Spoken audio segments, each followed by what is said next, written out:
Hello and welcome to our fourth season and our second consecutive season in the Vanarama National League South. Now, we're going for promotion this year.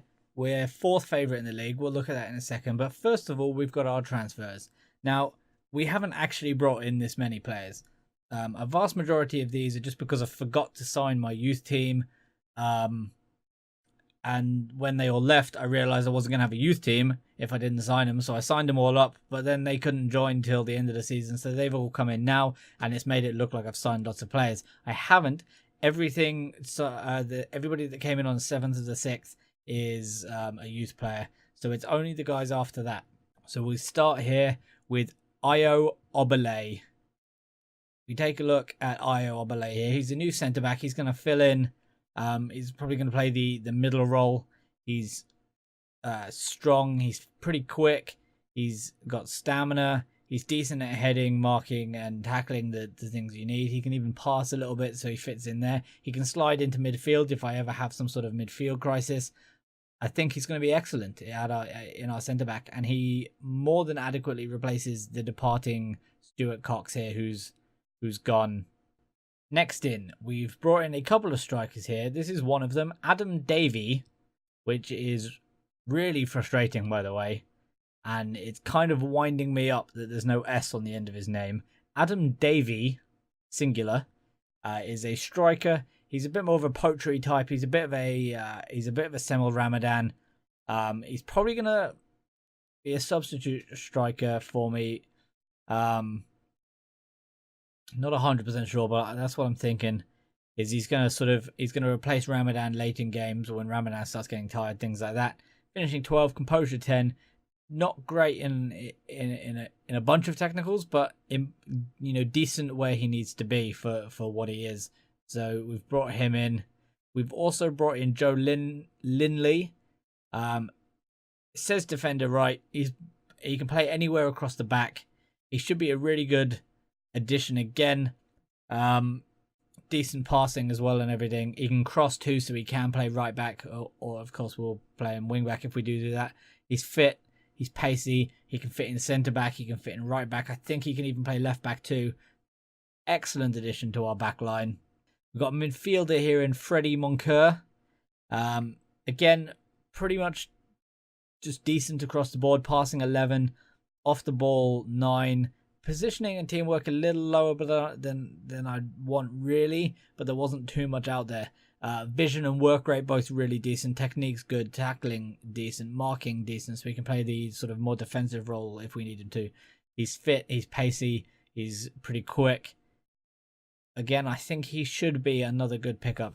It does mean that there's a chance that Murphin Man starts getting phased out of the team this year, which will be sad, considering especially since we've just lost Wade Muscat as well, another one of the original team. Stuart Cox came in late in the first season. Wade Muscat was one of our first ever purchases, and he just couldn't quite cut it at this level, unfortunately. He had, he's got a couple of decent technicals, but the fact that everything else is bad.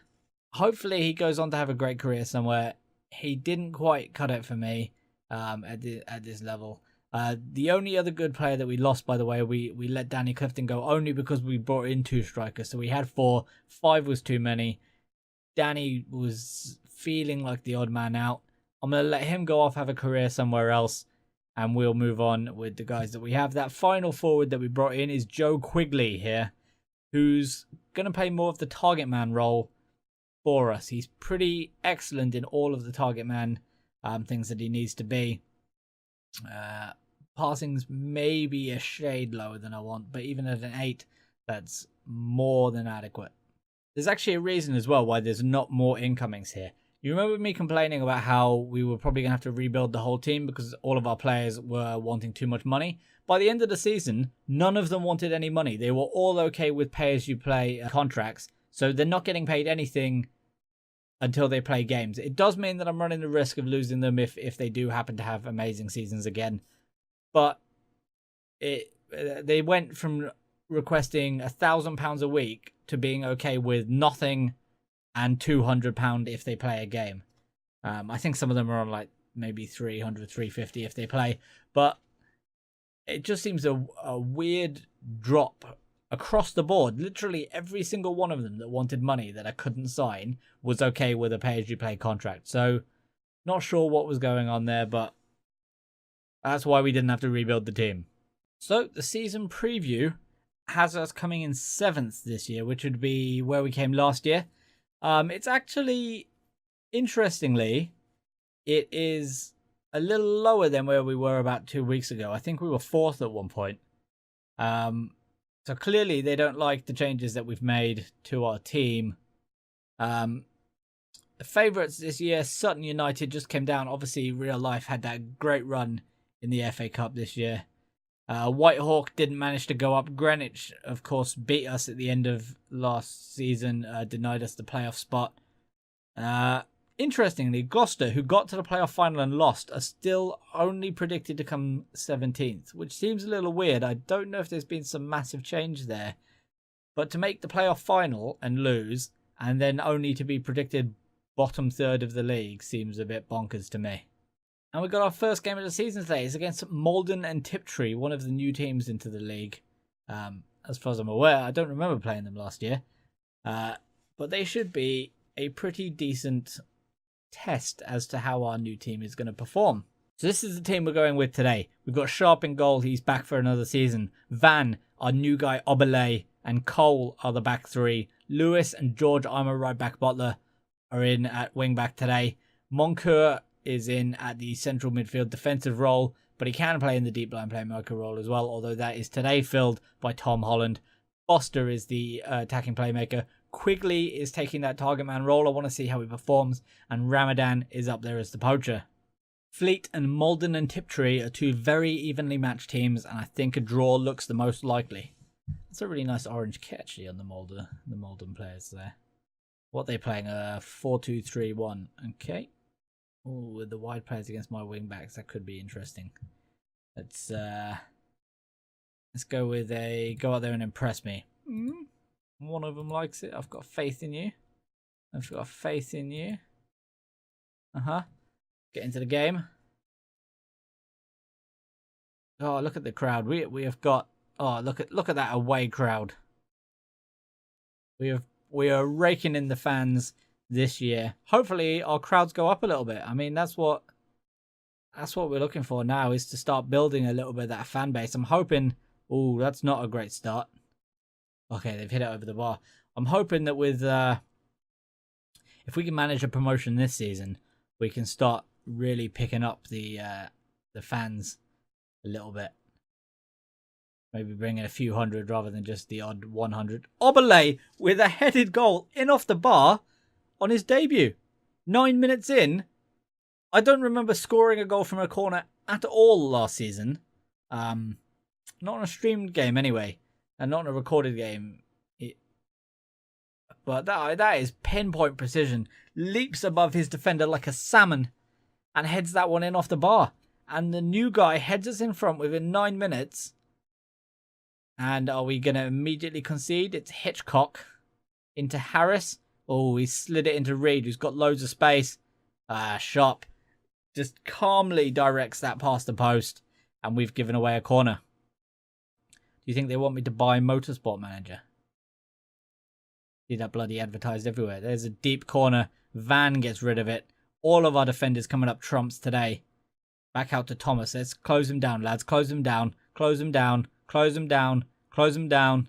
And fade away. There we go. That's pretty much the extent of my managerial ability. I just yell something very simple at them until the highlight fades away. Oh, here we go. Can we get a second? Holland with the cross. There's header. Oberle. Oh, nearly. Imagine if the new defender gets 2 goals on his debut. I might actually just explode. Cole has it. He lays it into Quigley. And then, okay, it disappears. But we've got it back again. Just a few minutes later. That is a terrible throw. Well cut out.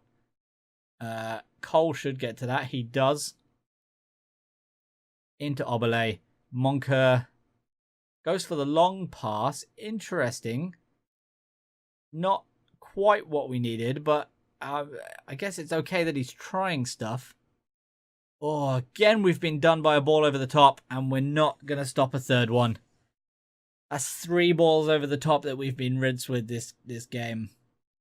Maybe Obele is not the best in the middle.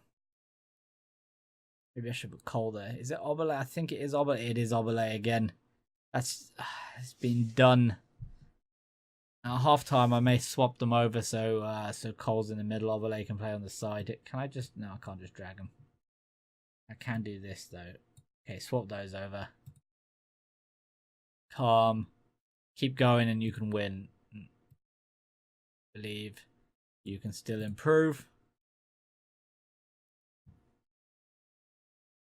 Quickly. Okay, this is just gonna fade out anyway, so let's just sit here patiently.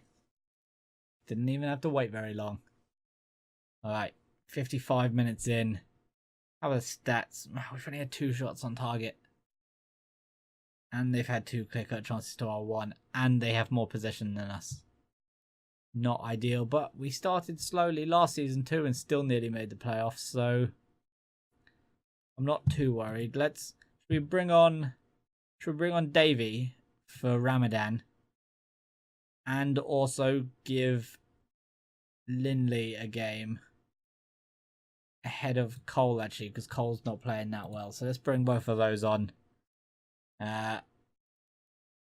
No highlights in this half. Oh, until now, George Armour right back Butler with the corner. Van with the header. Yes. Yeah, you don't see a headed goal in a recorded game for a whole season and then 2 come along in 1 game. They're like bloody buses. Van, he leaps as well. Look at that, man. He can't even keep his balance. He leaps so high. And he's able to head it in. And again, it looks like we're going to have another game where we just about sneak a victory in a game that we probably don't deserve to win. Quigley, that's a good header. He gets it into Davey. What can Davey do with it? He goes back to Quigley and it's away. But that was good signs from Quigley. Got a good header down. Got it into Davey. And we have snuck a victory here. 2-1 win against Malden and Tiptree. And you have to say, despite the fact that we didn't play great, that's a good win. So there we are, 5th, nice and early in the season. 1 game, 1 win. The rest of the teams, Greenwich also picked up a victory. Havant and Waterlooville, St Albans, Bath, all of the teams that we'd expect to be up there. The 17th place predicted Gloucester win and go into 7th. Malden and Tiptree, Whitehawk lose early. They're predicted to be at the top. Sutton had points deducted for going into administration. I hadn't even seen that. Okay. Sutton win their game comfortably against Kingstonian, but at bottom of the league because they had a 10-point deduction, so they're on minus 7 points. So for them to get promoted this season, they are going to have an incredible run. I hadn't even seen that last time. Blimey.